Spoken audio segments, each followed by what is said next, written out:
This is a page from Marcianus Gracchus 516, a codex that contains the earliest known copy of G.E.R's Automata, a book that was written nearly 2,000 years ago by the famous Greek inventor G.E.R of Alexandria. The book describes in detail the design and construction of a machine G.E.R calls the mobile automaton. These automatons were kind of like wooden robots, built with an early sort of programmable clockwork based on weights and strings.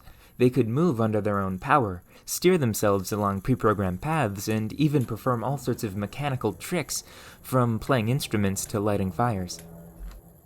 In an earlier video on my channel, I attempted to reconstruct one of G.E.R's automatons. Though I was able to make my automaton kinda work in that video, I think my rough craftsmanship slowed it down a lot and prevented it from being able to live up to the abilities of a true Greek automaton. In this video, I'd like to fix some of my mistakes, in order to bring my imitation at least a little closer to what G.E.R describes. That way, G.E.R's ghost will finally let me sleep peacefully at night, knowing I'm not tarnishing his good name. The main thing I'd like to correct from my first automaton is the hourglass at the heart of the device. I'm calling this part the hourglass, though in G.E.R's automaton it would have been made entirely of wood, rather than glass. Overall, the automaton is strikingly simple. The hourglass-like mechanism in the center slows the descent of a heavy lead weight. That weight pulls on strings that control the automaton. It's essentially a puppet that pulls its own strings. As I mentioned in my last video, I chose glass instead of wood for my prototype because I wanted to be able to plainly show how the device works. This time I'm going to make the hourglass out of wood, closer to how G.E.R would have built it. But I'd still like to try to include glass panels so we can see what's going on inside the device.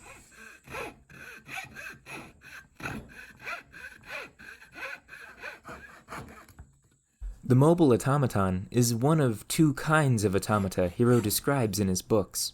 The other kind are stationary automata. The stationary automata are things like statues or figures that can move their arms and bodies to dance or act out events, but are still locked in place on a pedestal. Despite that, stationary automata could be just as, or even more mechanically complex as their mobile counterparts, ranging from things like mechanical animals that move or sing with automated whistles and flutes, all the way up to whole theatrical mechanical plays that tell myths.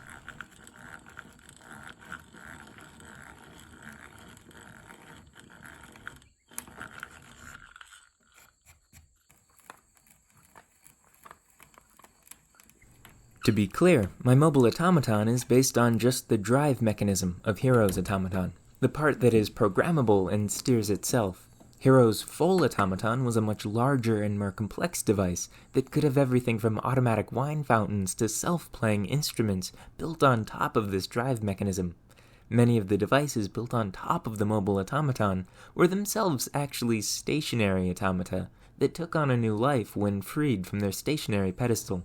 This also wasn't the only kind of drive mechanism he described. He writes about multiple kinds of drive mechanisms, each with unique abilities.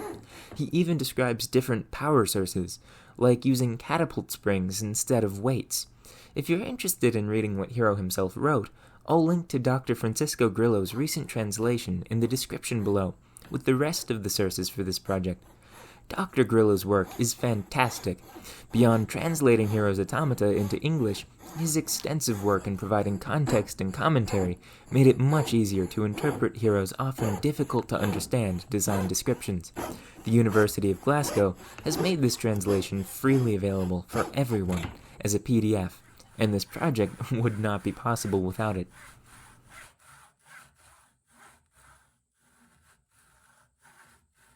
That said, I should clarify that my automaton isn't going to be at all a perfect replica of what G.E.R describes.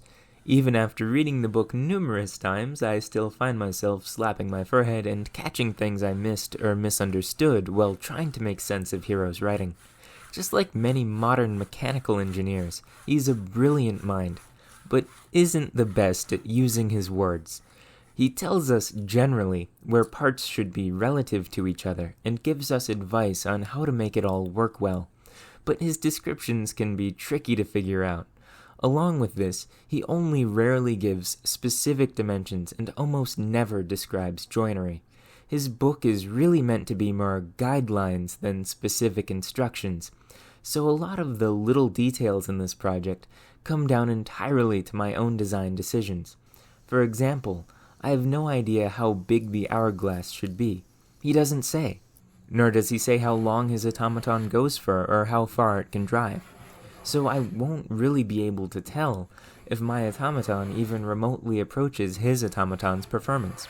Despite this, I think my automaton will still be a decent representation of the devices from this ancient automata-making tradition. And in my defense, novice automata makers trying to learn from Hero's book back in the day would be liable to make mistakes as well.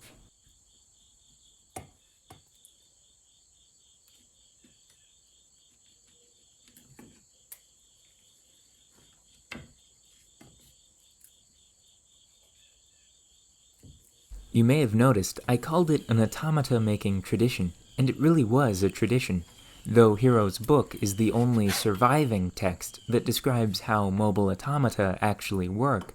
Hero didn't invent the Greek automaton. He tells us automata-making was a long tradition in Greece by this time. In my last video on automata, we talked a bit about where this tradition may have come from, based mostly on Dr. Grillo's research. But in this video, I'd like to talk about who these automata makers really were. We know of two earlier authors who wrote lost books on automata hundreds of years before Hero, Pappus of Alexandria and Philo of Byzantium. These authors were probably all Architekton, a Greek word meaning something along the lines of master of crafts, where we get our modern word architect. According to a description written by Pappus of Alexandria, the Greek Architekton was a well-educated and multidisciplinary craftsperson who was trained in everything from metalworking, carpentry, and construction to astronomy and geometry. Pappus tells us the Architekton had 5 essential roles to society. The first 3 he mentions sound like pretty typical roles for craftspeople and engineers: building cranes and other lifting machines, building war machines like catapults and ballista, and building pumps or hydraulic machines for moving water. However, the next 2 are a little more arcane: crafting wonders and crafting spheres. Sphere making wasn't about balls, but instead involved creating devices that model the movements of the planets and stars. In the ancient world, the universe was believed to be composed of nesting spheres that each planet inhabited with the Earth at the center. So creating devices that model the movement of those celestial spheres was called sphere making.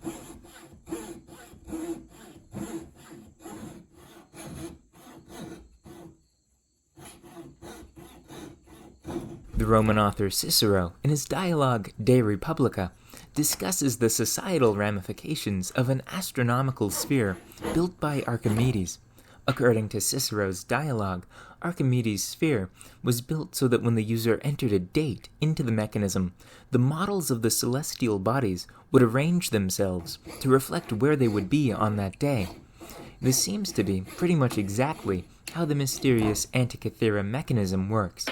I mention it because the Antikythera mechanism is one of the few archaeological artifacts to remain from any field of the Greek mechanism-making tradition, and is a bronze astronomical device that was found in a Mediterranean shipwreck. Though it's not an automaton, it gives us a physical example of the kind of astonishing workmanship to be expected from a Greek architekton, and exemplifies some of the techniques that may have been used in automata making. The channel ClickSpring has a series on reproducing the Antikythera mechanism that have to be some of the best videos on this website, which I'll link to below.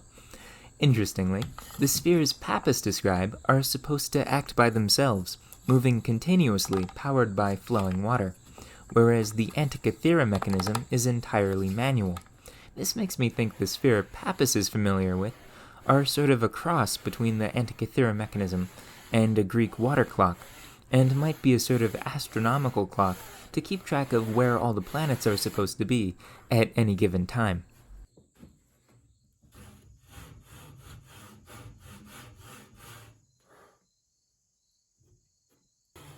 It's the fifth field Pappus mentions that's really important to this project, the so-called wonder-making. Pappus tells us crafting wonder involves making things like water clocks, automata, and pneumatica. He says automata mimic the movements of animals by means of rope and sinew. Pneumatica are pneumatic devices that work with the invisible powers of air and void, as well as with steam and fire, and other forces like that. All of this agrees with what G.E.R writes in his books. G.E.R tells us automata makers are sometimes called wonder workers, and he has another book called G.E.R's Pneumatica, which describes dozens of extremely interesting pneumatic devices, and even goes into a brief discussion of the existence of the void, what we would call a vacuum, and its applications to mechanics. Many of the pneumatica G.E.R describes are actually stationary automata that were powered by hot air or pressure differences or even steam instead of weights. Interestingly, he doesn't describe any pneumatic mobile automata. That doesn't mean they didn't exist, but he didn't list any, so we don't know of any.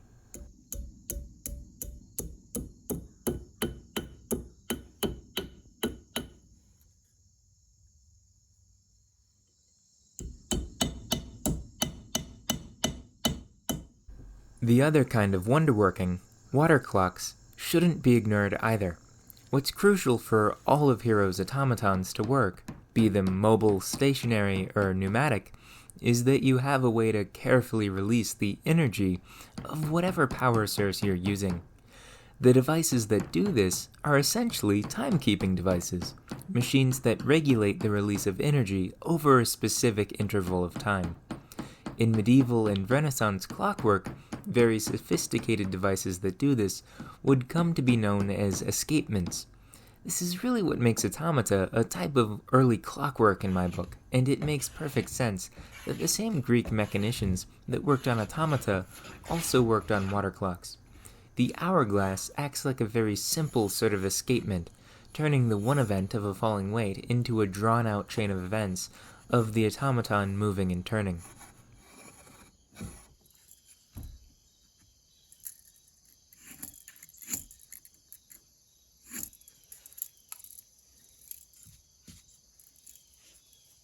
Though we have only one remaining book on mobile automata, we have at least a few about Greek clockmaking.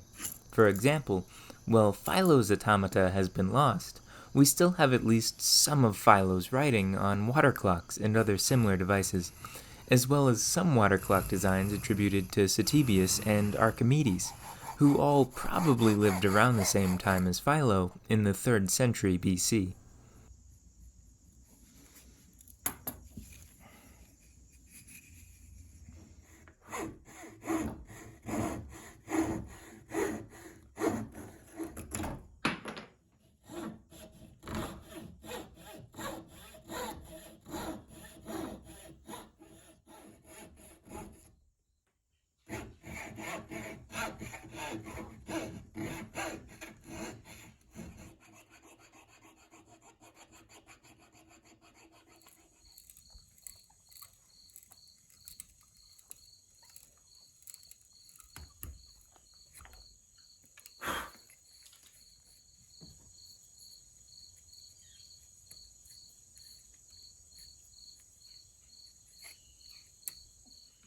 G.E.R describes this interesting little sliding mechanism to function as the sort of on-off switch of the automaton, controlling the flow of the hourglass. In his full automaton, the sliding mechanism had a smaller weight and hourglass attached to it, such that the automaton could have a delayed start, making it look as though it moved entirely by itself. With the woodwork for the hourglass done, I'm going to try to stain the mechanism to match my automaton's frame, then move on to making the receptacle to catch the seeds that will flow from it.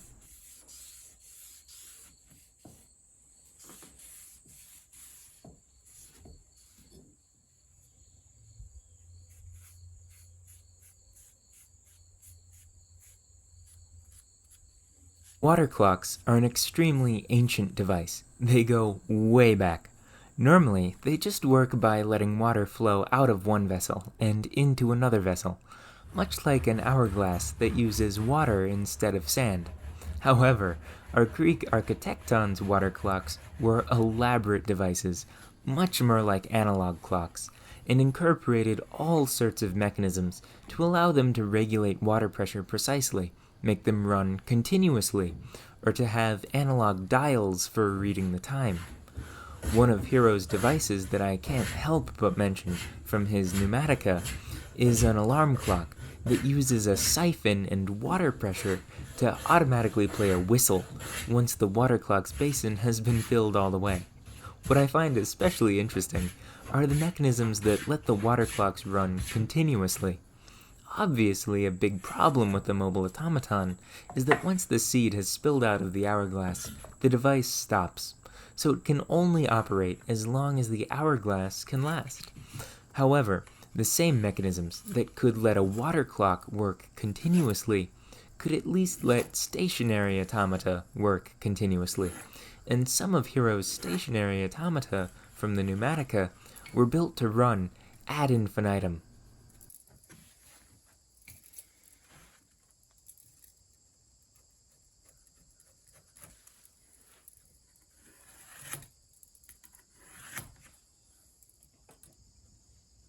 It's clear from Hero's Pneumatica that the mechanisms developed for clocks made their way into automata and other devices. But this also happened with the earlier authors as well. One place where Philo of Byzantium explicitly tells us this is the case is when he describes, of all things, a non-contact hand-washing station. This was essentially the ancient Greek equivalent of one of those sinks and soap dispensers you see in public bathrooms, where you don't need to touch them to get them to work. The device was meant for all of the patrons of a feast to be able to wash their hands one after another without having to deal with the grime of the last person. To do this, a timed mechanism released a specific quantity of water and a pumice stone, which the ancient Greeks used to scour their hands with before the invention of soap. Then, after a short duration, the machine dispenses another stone and another quantity of water for the next patron. The mechanism to release these pumice stones is essentially an escapement mechanism, much like those of the medieval period.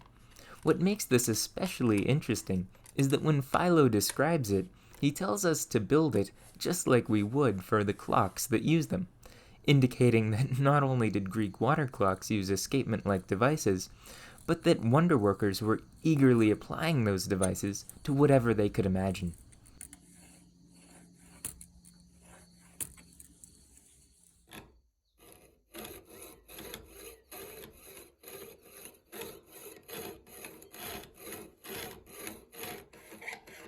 Philo of Byzantium also gives us some valuable hints as to the motivation behind building these devices and how they were funded.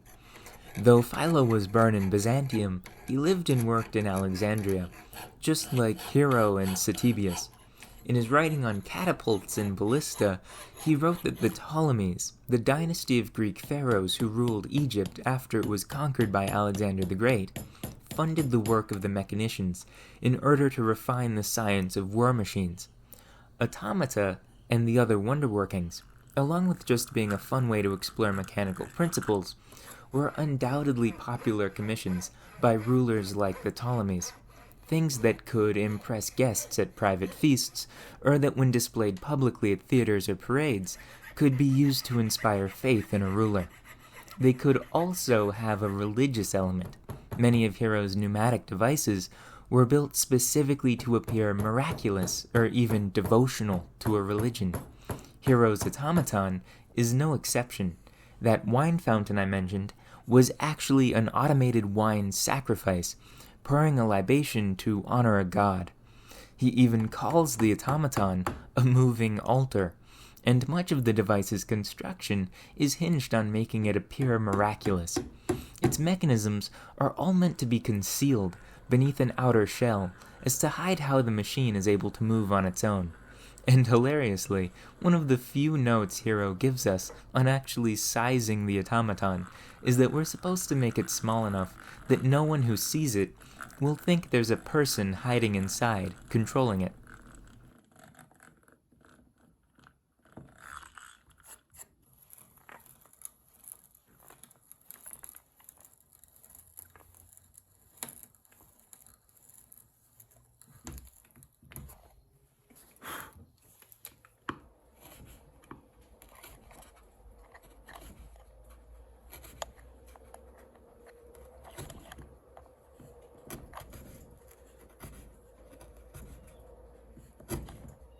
The Ptolemaic pharaohs also funded the Museum of Alexandria. This is the institution that probably held the Great Library of Alexandria. It's likely that the three Alexandrian Architekton that we know wrote on automata, being Ctesibius, Philo, and Hero, all worked at the Museum of Alexandria. This may have been where they would conduct their research, but also would have been where they would teach their students. The books that these authors wrote, of the same title, for example how both Hero and Philo wrote books called Pneumatica and books called Automata, demonstrate that these were really subjects, a little like how many modern physics textbooks are called physics. Along with this, there's a lot of shared material between the two authors' work, almost as though Hero is just updating his predecessor's books, more than making them anew. Some historians have suggested that the second part of Hero's automata, which is about a theatrical stationary automata that acts out a myth, might actually be taken directly from Philo's lost work on automata.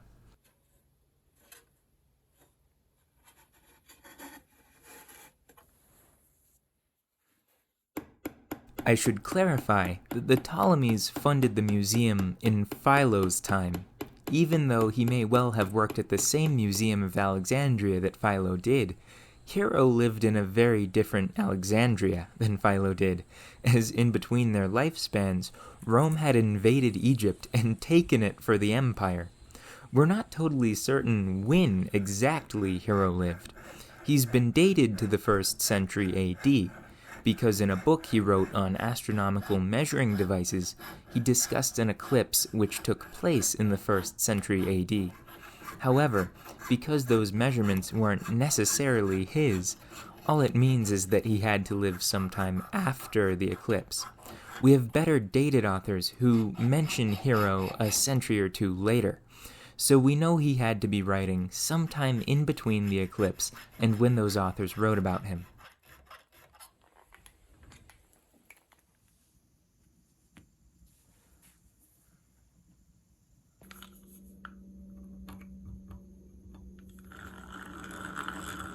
The 1st century AD is the same century that the wildly corrupt Roman Emperor Nero is from.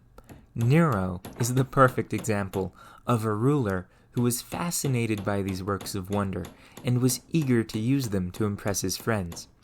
Nero's palace was built almost like some kind of giant automaton with moving rooms, such as a revolving dining room. The ruins of Nero's revolving dining room and the location of the watermill that powered it are another of the few archaeological examples of the machines of antiquity that exist at least partly to this day.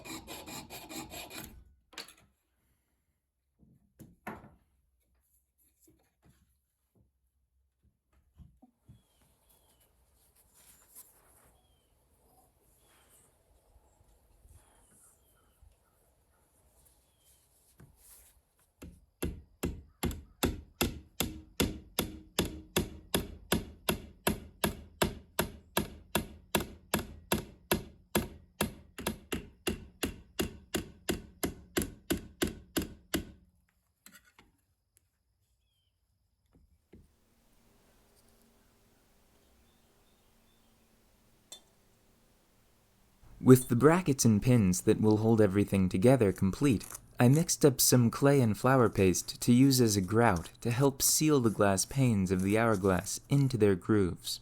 Once dried, we'll finally be able to assemble the automaton.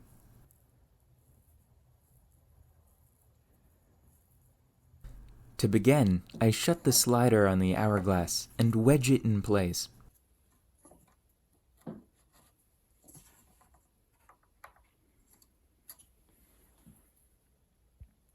Next, I just pour seed from the receptacle into the hourglass. Then, I run strings through the pulleys at the top of the automaton, guiding them down through the base of the frame to the wheels. Now, it's time to program the automaton. This is what really makes G.E.R's device come alive. As you can see, the axle of each wheel has a row of pins and an anchor point. First, the string is hooked onto the anchor point. As I wind the string around the axle, it passes through these pins.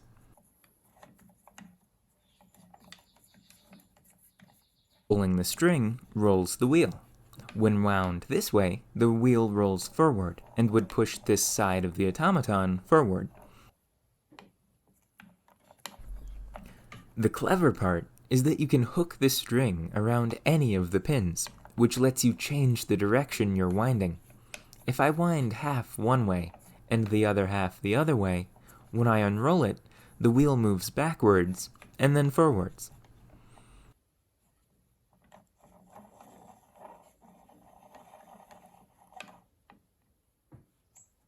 Also, if instead of winding the string all the way around, I just wind it halfway and then halfway back, I'll end up with a bunched up loop. This will leave slack in this part of the coil. Once it gets here, the wheel won't move until the slack has been picked up. This means every winding represents a choice between forwards, backwards, and stationary. With the automaton programmed to move both wheels forward, I placed the lead weight in the hourglass and then hung it off hooks in the frame.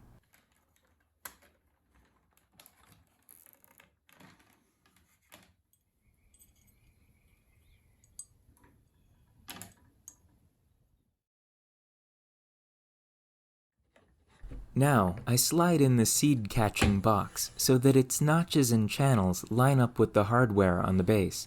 This keeps it in place and ensures the strings won't get caught on the edges of the box. Finally, I just insert these wood pins that fix the hourglass in place over the seed box. And with that, the automaton is ready to go.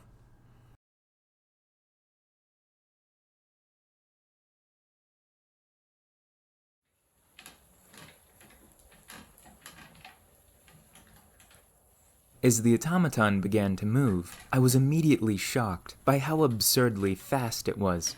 At such breakneck speeds, it's really a wonder why they didn't use these for transportation around the ancient world. Just like last time, after its first test, I programmed the automaton to take a turn. This was clearly a dangerous maneuver, given the blistering speed of the automaton. I know what you're wondering. Can we make it go even faster? Though we may risk breaking the sound barrier, I designed the sliding mechanism so that these little dowels could be removed. Now it slides all the way out, leaving behind the wider aperture of the hourglass. With this limiter removed, the weight should fall about 2 times faster, which is a total of 4 times faster than my original automaton in my previous video.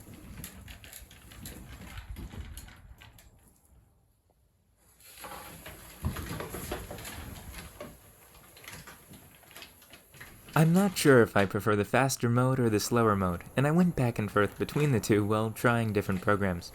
There's something about the slower speed that feels a little more cautious, nervous even, like it's making carefully thought out decisions where it goes, whereas the faster speed feels much more energetic, like it's just running around and having a good time. All in all, I'm really happy with the little thing. Though the fast mode is a lot of fun, I think my favorite thing about ancient automata is that these ancient craftspeople really brought hourglasses to life. For whatever reason, the slow, measured movements of the gentler speed strike me as the appropriate personality of a living hourglass.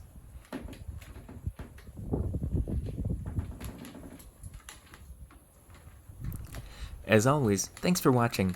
I hope you enjoyed this video. If you did, please subscribe.